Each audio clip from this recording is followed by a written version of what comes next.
1 பேதுரு புத்தகம் 5ஆம் அதிகாரம் 7-8 வாசிப்போம். அவர் உங்களை விசாரிக்கிறவரானபடியால் உங்கள் கவலைகள் எல்லாம் அவர் மேல் வைத்து விடுங்கள். தெளிந்த புத்தி உள்ளவர்களாயிருங்கள், விழித்திருங்கள். ஏனெனில் உங்கள் எதிராளியாகிய பிசாசானவன் கேட்சிக்கிற சிங்கம் போல எவனை விழுங்கலாமோ என்று வகை தேடி சுற்றித் திரிகிறான். விசுவாசத்தில் உறுதியாயிருந்த அவனுக்கு, சத்தமா சொல்லுங்க, எதிர்த்து நில்லுங்கள். பாருங்க, தெளிந்த புத்தி உள்ளவர்களாயிருங்கள், விழித்திருங்கள். ஏனெனில் உங்கள் எதிராளியாகிய பிசாசானவன், உங்கள் எதிராளியாகிய பிசாசானவன் உங்கள் எதிராளியாகிய தேவனானவன் போடல. நிறைய பேர் பார்த்தீங்கன்னா கர்த்தரை தான் பாருங்க தங்களுக்கு எதிரியா பார்க்குறாங்க. ஆண்டவர் தான் இந்த மாதிரி செஞ்சுட்டாரு, ஆண்டவர் தான் இந்த தீமையை அனுப்பிட்டாரு, ஆண்டவர் தான் இந்த பிரச்சனையை அனுப்பிட்டாருன்னு சொல்லி ஆண்டவர் மேல இன்னைக்கு நிறைய பேருக்கு முறுமுறுப்பு, ஆண்டவர் மேல நிறைய பேருக்கு கசப்பு, ஆண்டவர் மேல நிறைய பேருக்கு கோபம். பாருங்க, ஆண்டவர் மேல நிறைய பேருக்கு கோபம் இன்னைக்கு.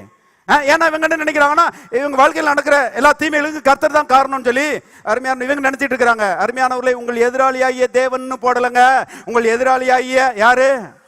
பிசாசானவன் போட்டிருக்குது. பிசாசு தான் நம்முடைய எதிரி. அப்ப நான் ஆண்டவர் யாரு? ஆண்டவர் நம்முடைய நண்பரா இருக்கிறார், அவர் நம்முடைய அன்பின் பிதாவா இருக்கிறார். எத்தனை பேர் ஆமென் சொல்றீங்க? அவர் நம்ம கோஷ்டியில தான் இருக்கிறாரு, அவர் நம்ம பட்சத்துல தான் இருக்கிறாரு. அருமையான நமக்காக தான் இருக்கிறாரு, எப்போதும் நமக்கு உதவி செய்கிறவராகவே அவர் இருக்கிறாரு.